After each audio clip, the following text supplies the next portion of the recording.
Foi o que o médico sempre disse para meus pais: nunca feche a porteira na frente dele que ele arrebenta com ela. Quando ele quer ir, deixa ele sair. Que me dava sistema nervoso atacado. E eu, graças a Deus, depois daquela doutora Cássia, eu sempre me diverti, nunca zombei de ninguém, brincadeira assim, gostava de brincar e brinco demais, mas sempre fui aquele companheiro na hora precisando. Eu sempre faço questão de estar presente. Não vou bajular ninguém, não. Não vou, não. Porque eu acho que bajulação só para político.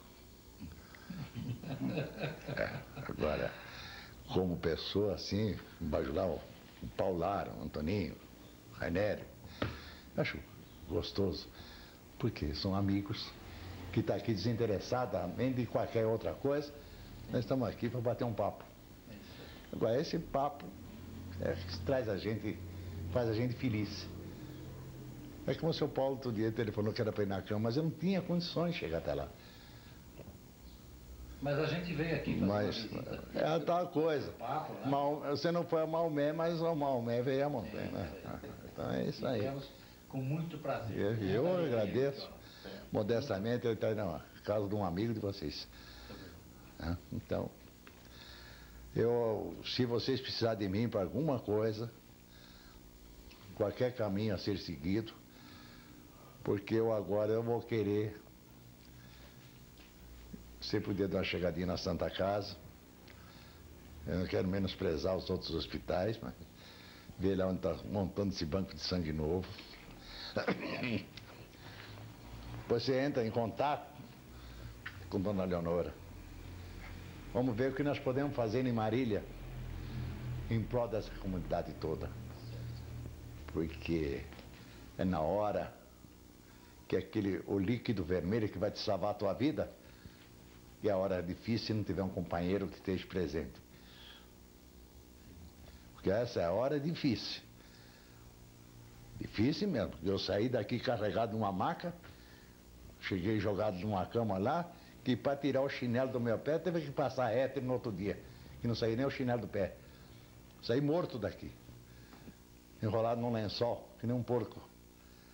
Mas graças a Deus, pai não é padrasto de ninguém, é pai mesmo. A gente está aqui, o poder de Deus, nós estamos aqui. Com a amizade dos outros, com os doadores que você formou, não é pior? Graças a Deus. Você também teve a oportunidade de receber o sangue dos seus amigos. Então, eu dei tanto e recebi tanto. Eu dei tanto e recebi tanto. Encerrando, nós queremos agradecer. E assim, como diz o velho Chico, né? Dando é que se recebe. Agradecendo ao Piola, que é o nosso amigo Félix Peron, o seu depoimento à Comissão dos Registros Históricos da Câmara da cidade de Marília, hoje, dia 22 de setembro de 1986.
Registros Históricos da Câmara Municipal da cidade de Marília colhe hoje um depoimento importante.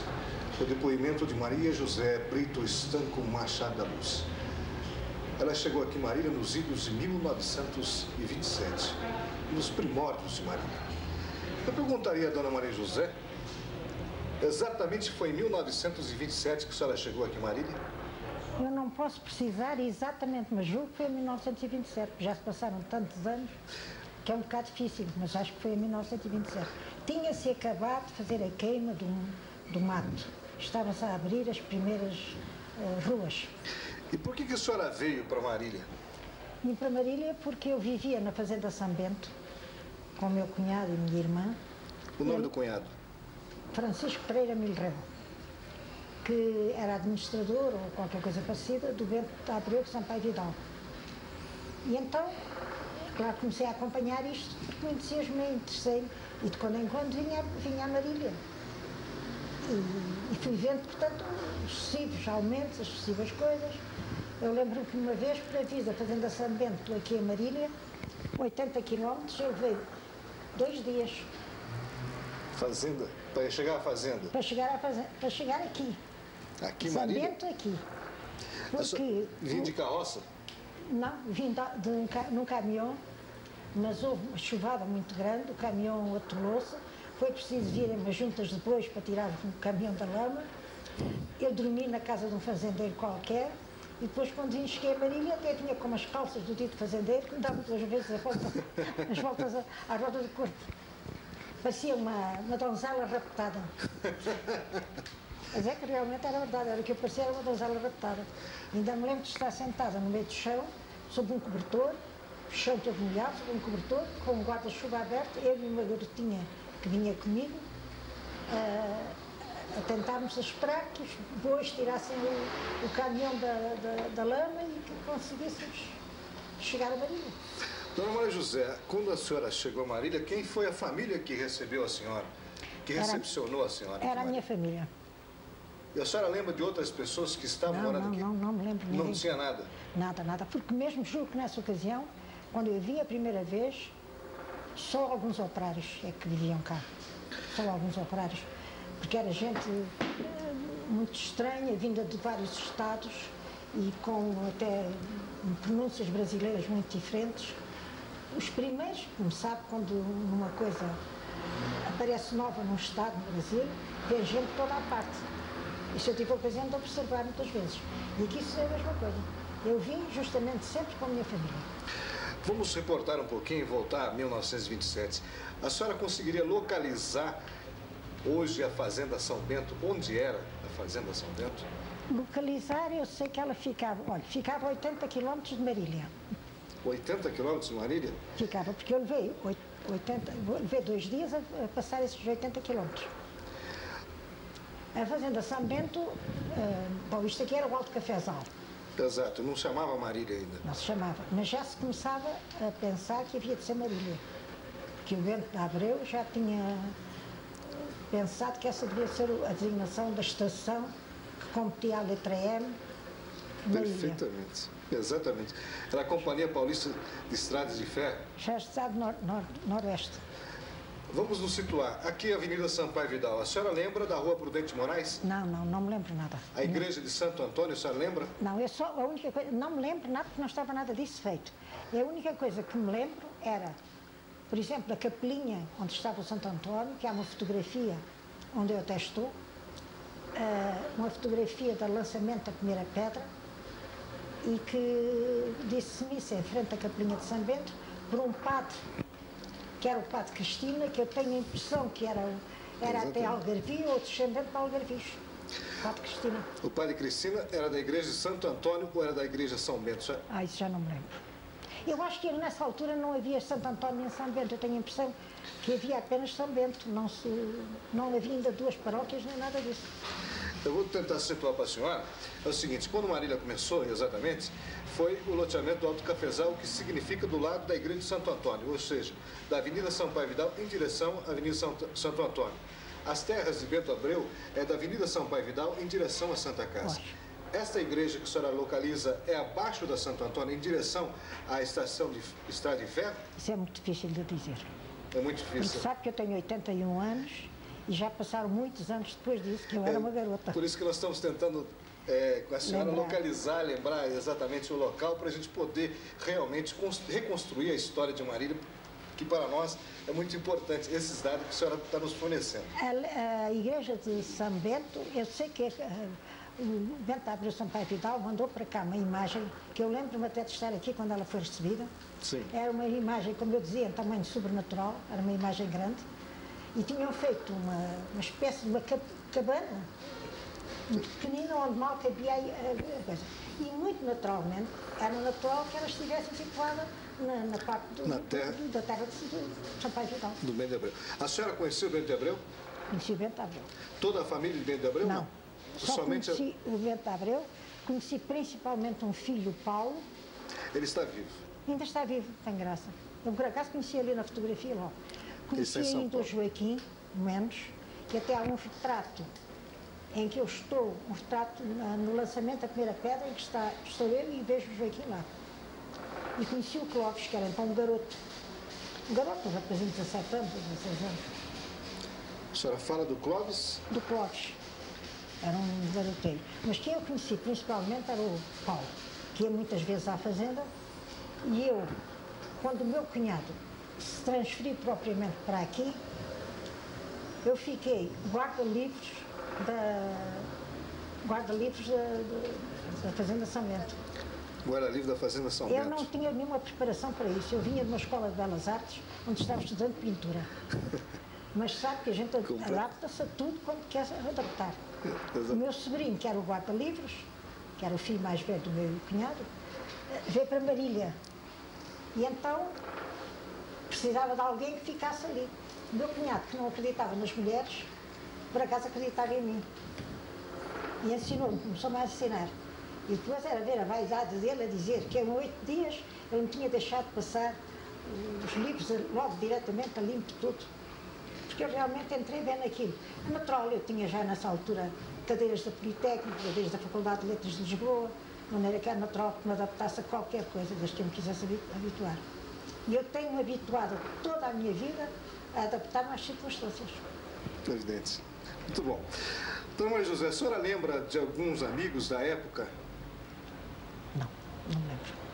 Não me lembro, até que eu me dei com muito pouca gente. Eu vinha para a casa da minha irmã, que era uma casa de madeira, de que não lembro, por exemplo, muito bem da casa da Fazenda São Bento e daqui de Marília, não me lembro, só sei que era uma casa de madeira, onde nasceu a minha sobrinha, a madrasta Lidoel. E qual a minha mãe recordação? também esteve cá. O que marcou a vida da senhora aqui em Marília? O que ficou guardado como lembrança profunda? O que ficou guardado foi o espanto de ver nascer do mato uma cidade. O espanto foi tão grande e o entusiasmo foi tão grande de ver, é como o espanto que as pessoas podem ter com a criação do mundo. Eu senti a criação do mundo ou criaste esta cidade. O meu espanto era qualquer coisa de extraordinário, tão fascinante, que eu, que estava a tirar o curso de pintura, quando voltei para Portugal, eu disse, eu vou ser arquiteta. E fui arquiteta. É claro, eu não devia ter entusiasmado muito, porque o Meyer não era arquiteto, era engenheiro, e muito simpático, muito bom rapaz, mas não era assim, na minha opinião, uma alta mentalidade. Até porque eu tinha uma cultura maior que a dele, isso também é preciso ver. E sobretudo porque o meu cunhado gostava muito que nós falássemos um com o outro. O meu cunhado queria empreender ao Brasil e se eu me casasse com o Meyer, eu ficava cá. Mas eu não casei. Tinha o meu marido, acho que para lá em Portugal. Quando é que a senhora tocou em Portugal? Que dia, mês e ano que a senhora nasceu? Como? O dia, o mês e ano que a senhora nasceu e em que cidade? Eu vou lhe dizer, eu nasci no dia 26 de março de 1905, não é numa cidade, no campo, naquilo que chamam uma fazenda. Chamava-se o Sítio dos Quartos, da freguesia de São Clemente, do concelho de Loulém. Eu nem sou sequer da cidade. Eu sou, se diz lá, a minha terra montanheira. Nasci no monte, no campo. E a formação universitária da senhora? A senhora fez em Portugal? Fiz toda em Portugal. Eu fiz o liceu em Faro, que era a capital do Algarve. Era e é a capital do Algarve. Fiz lá o liceu de Faro, o 7º ano. Depois vim para Lisboa, para a Universidade e para as Belas Artes. Qual a Universidade de Lisboa? Na Universidade de Lisboa mesmo? Na Universidade de Lisboa frequentei a Escola Politécnica. Frequentei a Universidade de Letras, a Faculdade de Letras, que era a Faculdade de Letras, e a Escola de Belas Artes, que é hoje a Escola Superior de Belas Artes. E a arquitetura? Arquitetura. Primeiro frequentei como pintura. Depois, 2 anos depois, quando voltei, já fui para a arquitetura. E a senhora estava nos contando que a senhora foi a primeira arquiteta portuguesa? Fui. E tive muitas aflições por causa disso. Não dos meus colegas, por acaso, só tive um, que era, como agora se usa dizer, machista. Só um. De resto eram todos muito meus amigos e como eu sabia muito mais de certas matérias, por exemplo, matemática, visto que eu tinha a matemática da Escola Politécnica, tinha a geometria descritiva da Escola Politécnica, eu estava capaz de lhes ensinar muitas coisas a eles. Éramos todos muito amigos e trocávamos fontes de estudo uns com os outros, tudo muito bem. Agora, quando acabei a arquitetura, é que o caso foi mais sério. Porque eu quis arranjar um emprego fixo, que era ir para a Câmara de Lisboa. E não me deixaram ir para a Câmara de Lisboa porque eu não tinha a caderneta militar. E como não havia arquitetas, havia só arquitetos, que os arquitetos tinham que ter a caderneta militar, eu não tinha, não podia ir. E sabe que foi por minha causa que se tornou a palavra arquiteta. Porque não queriam que eu fosse arquiteta, queriam que eu fosse a senhora arquiteta. E eu disse sempre, não. O feminino dos vocábulos terminados em O forma-se mudando o O em A. Ora, arquiteto passa a ser arquiteta. Eu sou arquiteta, nunca escrevi da outra maneira. É claro que isto irrita muita gente. Mas eu tive muitas pessoas amigas ao mesmo tempo. Eu, por exemplo, marcaram a minha defesa de teste, porque o exame de Estado lá era uma coisa muito séria. Era uma coisa muito séria que a gente tinha que fazer um projeto, tal qual como se fosse executado, tudo ser executado, todas as páginas seladas, e eles marcaram às 9 da manhã, que era para não ir lá ninguém. Só que é que eu tinha muitos jornalistas amigos e muitas pessoas amigas, e que apareceu tudo em peso lá. E meia hora depois de eu ter acabado, já saíam as primeiras notícias na telefonia, dizendo que se tinha formado a primeira arquiteta em Portugal. E um primo meu, nesse mesmo dia, que ia aqui não sei por que alturas era, ele andava a fazer o curso de guarda-marinha, sob a bordo, que eu me tinha formado em arquitetura. A senhora é casada? Viúva, infelizmente. E casada com um grande pintor, que eu... O nome dele, por favor? Machado da Luz. Quantos filhos a senhora teve? O nome dele? Manuel, que também é arquiteto, Manuel Estanco Machado da Luz. Está em Portugal? Está em Portugal e é arquiteto principal do gabinete da área de Sines. Dona Maria José, voltando um pouquinho, a senhora veio aqui em Marília mais ou menos em ido de 1927, 28. Depois a senhora voltou a Portugal em que ano? Voltei em Portugal em 1900, eu vou te dizer, em 1929. Pois, em 29 já, mais de metade de 1929. E depois de 29, a senhora voltou para Marília alguma vez ou não? Nunca mais, esta é a primeira vez. Essa é a primeira vez? Depois de 57 anos, a senhora volta a Marília? E sabe por que é que não voltei? Porque qual foi a razão da a senhora? razão era esta, eu desejei sempre voltar a Marília, porque eu desejo sempre, eu sou de ideias fixas, desejar ir sempre a certos lugares e tenho realizado sempre. E agora até realizei ir a Marília, porque Marília ainda fica distante de São Paulo. A viagem é um bocadinho dura. A primeira vez que eu vim ansiosa a conhecer o Brasil, conheci muito o Brasil lá para o norte, conheci Salvador, conheci Bahia, conheci Minas Gerais, conheci Ouro Preto, no Recife, etc. E não me chegou tempo para ir a Marília. Há 3 anos vim cá com o meu marido, mas o meu marido já estava bastante debilitado. E então eu não consegui arrastá-lo até cá. Mas este ano vim sozinha com esta minha afilhada e consegui arrastar ali o meu pobre afilhado, que também é meu afilhado, sabe? Todos os brasileiros de Boa Avançado são meus afilhados. O Elinho, que veio, que eu vim mostrar a Marília, que ele não conhecia. Dona Dona José, assustou o progresso de Marília? Assustou-me. Não assustou. Não é assustar que eu senti. Eu senti que no Brasil tudo cresce de tal maneira e tudo se forma.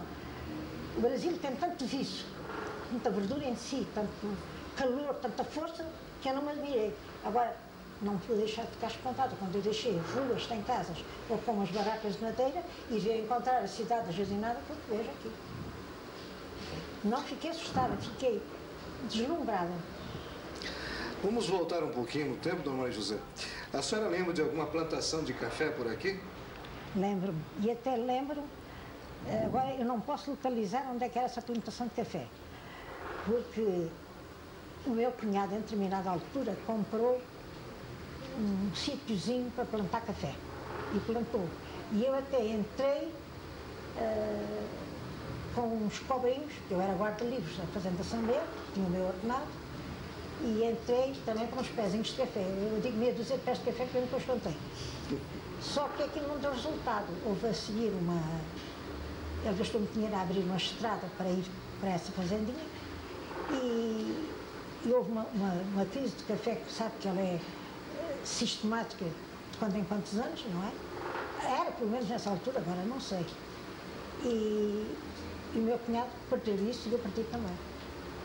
Não tenho pena nenhuma porque eu não me sentia nada dona de pés de café. Minha vida era toda uma vida intelectual, não assustou nada a não ter café. Café para beber, sim. Dona Maria José, vamos tentar localizar, a senhora não consegue lembrar, mas era na terra de Bento de Abreu? O pé de café? Não tinha de ser na terra de Bento de Abreu. Não tinha de ser. Eu sei o seguinte. Eu vou tentar. Vai lá. Vamos ver se a gente consegue. Onde existia essa capelinha, onde a senhora aparece nessa fotografia, atrás dessa capelinha, que daria atrás da Avenida Sampaio Vidal, existia algum pé de café naqueles lados lá? Não me lembro. A senhora não lembra? Não lembro mesmo. Não lembro de jeito nenhum? Não me lembro. Podia mentir, podia dizer que não lembrava, mas não me lembro. E não tinha nenhuma rua traçada, só existia aquela rua Pedro Toledo, a rua 9 de Julho? Não, existiam as ruas todas praticamente que hoje tem. Porque a cidade, quando foi delineada, foi toda feita a régua e esquadro e tinha as ruas todas perpendiculares e paralelas umas às outras, era uma cidade definida. Que até eu falei muitas vezes com o Meyer e dizia-lhe, porquê é que você não faz de quando em quando uma rua por vinha? Mas ele, a concepção dele de arquitetura não era para isso, era ainda do tempo do Marquês de Pombal, que as estradas eram todas, as ruas eram todas perpendiculares umas às outras, etc. A senhora falou no Meia. A senhora lembra o primeiro nome dele? Não. Eu até nem me lembrava o nome dele. Eu lembrei-me do nome dele e lembrei-me depois da cara dele, porque vi um retrato dele. Lembrei-me da cara dele porque lembrei-me quando aquele jornalista, o senhor diretor do jornal, Anselmo Scanano, falou. Eu não me lembrava o primeiro nome, eu tratava sempre de Meyer. Não, Meia. Era muito simpático, muito bom. Às vezes tínhamos assim umas torrazinhas, porque eu não sabia também nada de arquitetura, não é? O que tinha era uma formação, digamos, mais artística. Realmente porque ele estudou na França, né? Ele tem uma formação francesa. França, mas ele era engenheiro, isto é que é preciso ver. Exatamente. A formação universitária dele foi feita na França. Não tinha nada de... Ele era belga, se não me engano. Mas me parece que ele passou na França um bom tempo. Sim, talvez, mas eu tenho a ideia de que ele era belga. E não tinha realmente conceitos artísticos nenhuns especiais. A senhora estava nos contando que encontrou uma índia aqui em Marília. Encontrei. Como é que foi essa história? Essa história é muito engraçada. Quando se fez a queimada, realmente isolou-se uma parte do mato que se queimou, da outra parte que ficou. E essa índia naturalmente estaria do lado deste mato de cá, e quando passou, houve o fogo, ela não pôde fugir para o lado da família dela. Ela ficou cá. E lembro de vê-la na rua muitas vezes, tentando conversar com ela não conversava nada, porque a gente não sabia nada que ela dizia, só que é que ela adaptou-se, conseguiu se adaptar. Foi depois trabalhar em casa de várias pessoas, toda a gente a acarinhava muito, e lembro muito bem dela, até quase que tenho a impressão que eu conhecia a cara dela. Claro que ela já não deve ser viva, porque ela também era nova, ela devia de ser muito nova e devia de ser até talvez mais nova do que eu. Que eu lembro-me dela ser uma moça ainda muito nova. Nos contatos que a senhora teve com o Bento de Abreu, qual a impressão que a senhora tinha dele? Eu sei, os contactos com ele são contactos protocolares. Não sei. Eu contactos mais tive com o Paulo de Abreu, porque era o que ia mais sistematicamente à fazenda. E como é que a senhora via o Paulo de Abreu e o Bento de Abreu? Eram pessoas comunicativas? Eram pessoas que colaboravam? O Bento de Abreu era uma pessoa com muito interesse, comunicativa e simpático e muito aberto. O Paulo, como era um rapaz novo e tinha realmente medo das moças novas que aparecessem pelo pé, era muito mais fechado. Era muito bonito. O Paulo de Abreu era um rapaz lindíssimo. Ainda me lembro muito bem disso. Mas nem é que tinha medo de toda a moça nova que aparecesse ao pé. E a senhora conheceu o Cristiano Altenfelder Silva? Não. Não. A senhora conheceu José Pereira da Silva? Não me lembro de mais nome nenhum. Conheci estes que eu dei particularmente com eles. Eu estou tentando falar nos nomes da senhora para ver se a gente consegue descobrir mais alguma coisa. Por exemplo, do Meyer, lembro-me assim que eu ouvi o nome dele. Mas esses nomes, se tivesse conhecido, eu lembrava-me. Dona Maria José, o que mais a senhora lembra do tempo da senhora aqui? O que a senhora gostaria de contar para a gente? Do tempo que eu passei aqui, das vezes que eu cá vinha, em geral vinha muito cansada, porque a viagem era sempre muito fatigante. E percorria as ruas da cidade, que eram só traçados, mais nada.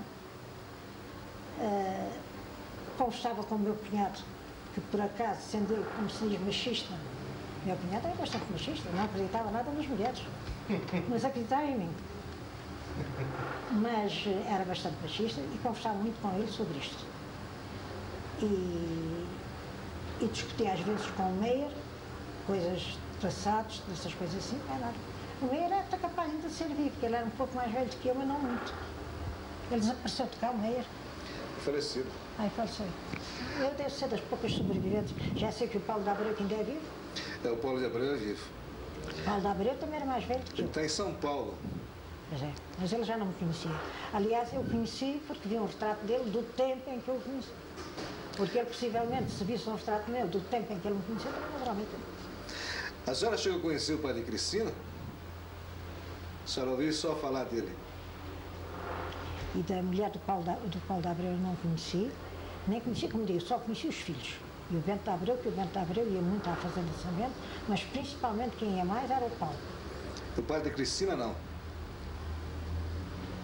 A senhora gostaria de contar mais alguma coisa para a gente? Olha, eu lembro-me de uma vez, de uma espécie, isso talvez até já seja um bocadinho fantasia, não sei, estas coisas perdem, a gente perde a noção do tempo nelas, de uma vez que houve uma espécie de amotinação contra o padre Cristina, por qualquer coisa que eu não sei o que é, acho que eram homens que se revoltaram, etc, etc, etc. Eu lembro-me que eu era muito religiosa nessa altura e que fiz uma promessa, se não fizessem mal ao Senhor, nem nada disso, porque ele era da minha terra, ele era da minha terra ou possivelmente de pessoas ligadas à minha família. Possivelmente. E lembro-me disso, ter uma grande aflição e ter feito uma promessa, se eles não lhe fizessem mal, já não sei que promessa até foi. Naturalmente até cumpri. Mas, sim, coisas mais assim não me lembro. A senhora lembra quando chegou o primeiro trem aqui em Marília? Não. Não pegou essa época? Não. Não peguei, não vi. Quer dizer, é possível que fosse na minha época, mas eu não vi, não assisti. A sessão mais importante que eu vi aqui, quer dizer, mais fundamentalmente importante, foi o lançamento da primeira pedra. Da igreja? Para a igreja. Que era uma fotografia em que eu estou. E eu tenho uma fotografia, agora tive pena de não ver no museu. Eu tenho uma fotografia melhor do que aquela que está no jornal. Eu tinha, porque aqui a minha afilhada diz que eu que rasguei as fotografias todas. Todas não, ainda deixou algumas, não sei se... E há ali uma fotografia minha vestida de japonesa, sabe? É? O senhor sabe melhor do que ninguém que a influência japonesa começou muito cedo por aqui. Tinha japoneses aqui naquela época, a senhora não sabe? Japoneses aqui naquela época não me lembro, mas lembro de japoneses na fazenda São Bento. Ah, é? Tinha japonesa na fazenda São Bento? Tinha japonesa na fazenda São Bento. E lembro até de uma coisa muito curiosa. Uma vez apareceu um japonês com uma mulher franzina, muito franzina, e ele foi comprar sei, não sei como é que se chama, uma sachola, uma coisa para a terra, para tratar da terra. E depois disse, eu queria uma mais pequena. E eu disse, estava ao pé e disse, não me diga que quero uma mais pequena para esta senhora. Ah, ela também vai trabalhar. Porque os japoneses ajudaram muito a fazer São Paulo. Realmente. Você lembra de algum italiano na época ali, na fazenda? Isso havia muitos, italianos havia bastantes. Tinha mais portugueses do que italianos, né? Sim. Eu, por acaso, sim, não me lembro já muito dos nomes. Eu até tinha um compadre foi um compadre, foi madrinha até de uma filha dele, perdi o contacto em absoluto, a menina já deve ter morrido, se calhar, não é? Era pouco mais nova que eu, tinha 20 anos menos, mas não é que é possível. Que era a espécie de secretário do meu cunhado. E lembro assim de muitas pessoas, mas vagamente. As pessoas com quem me dava, eu ia muito a Pirajuí, ia muito aos bailes a Pirajuí. Lembro-me de um médico que havia em Pirajuí, que ia fazer clínica à Fazenda São Bento. Até tenho em casa retratos com ele, em bailes e festas, a que a gente ia, porque a gente aproveitava tudo quando podia para ir. Assim, dar ao pé, uma rotina. Dona Maria José, a senhora falou em fotografia de Marília. Porventura, a senhora, achando em sua casa, lá em Portugal, a senhora poderia fazer a doação dessas fotografias à Câmara Marília? Se encontrar, a Maria José vai me prometer que vamos ver isso. Porque... Mas não pode prometer sem dizer ao filho. Mas ele não se importa disso. Ele não se importa disso. Ele também tem essa... Porque eu, a certa altura, morreu uma prima minha e fez muita aflição ver as noras e aquela gente toda pegarem nas coisas dela, rasgarem, inutilizarem, puxarem, etc. E eu, que já também não era muito nova, disse, eu não quero que depois de morta me sucedam mesmo as minhas coisas. E desater rasgar coisas e queimar. Mas esta deu por isso, para dizer ao meu filho e proibiram terminantemente. Eu não pude fazer mais nada. Mas eu tenho a impressão que ainda tenho um retrato também de japonesa. Esse tem de japonesa que é igual àquele. Não é igual nem àquele. Tenho um retrato de japonesa e tinha um retrato... Ainda lá tem mais. Olha, até tinha um retrato de um dos meus sobrinhos numa casa de madeira que tinha de ser a de Marília. Mas não sei se eu queimei. Não posso dizer. Então vamos fazer o seguinte, vamos fazer um trato entre a gente. Então a senhora chegando em Portugal, eu gostaria que a senhora visse essas fotografias e nos fizesse essa doação ao Museu Histórico da Prefeitura. Tenho muito prazer nisso. E que enriqueceria demais esse museu. Mas eu vou-lhe explicar, deve tardar um bocadinho, vou-lhe explicar porquê. Porque o meu marido morreu há muito pouco tempo. Há muito pouco tempo, quer dizer, há ano e meio.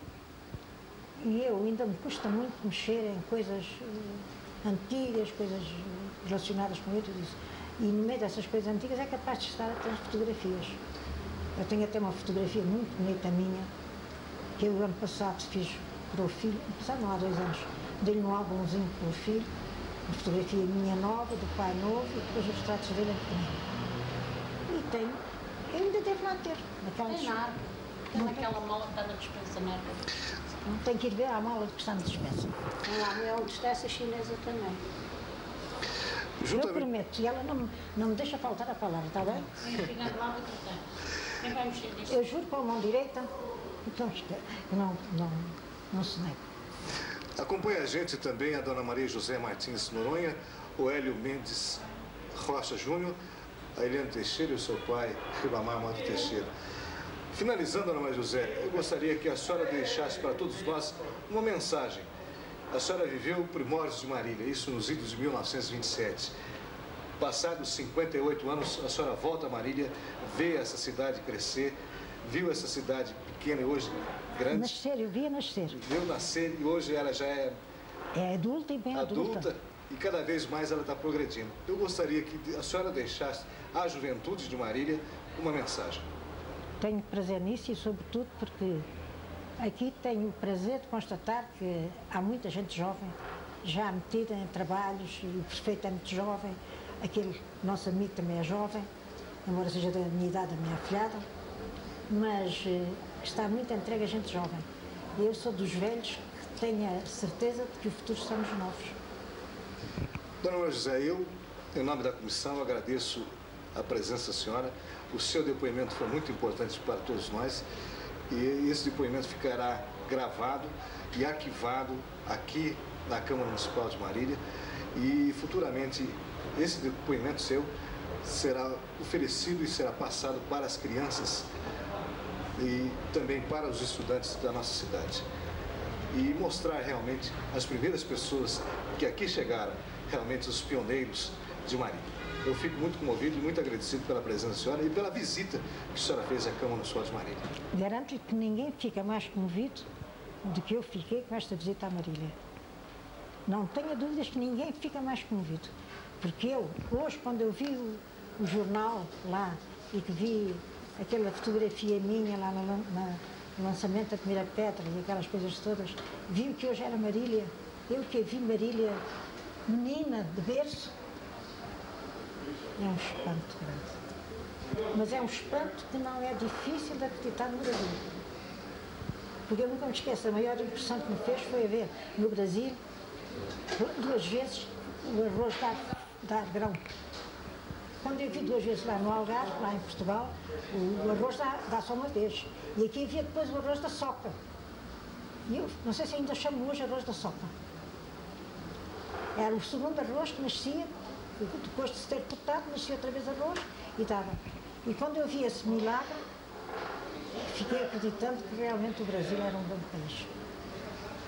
Esse foi o depoimento de Dona Maria José Brito Estanco Machado da Luz, que ela chegou aqui no ano de 1927, nos primórdios de Marília. Não era bem Marília, era Alto Cafezal. Nós estamos desligados já. Agora já.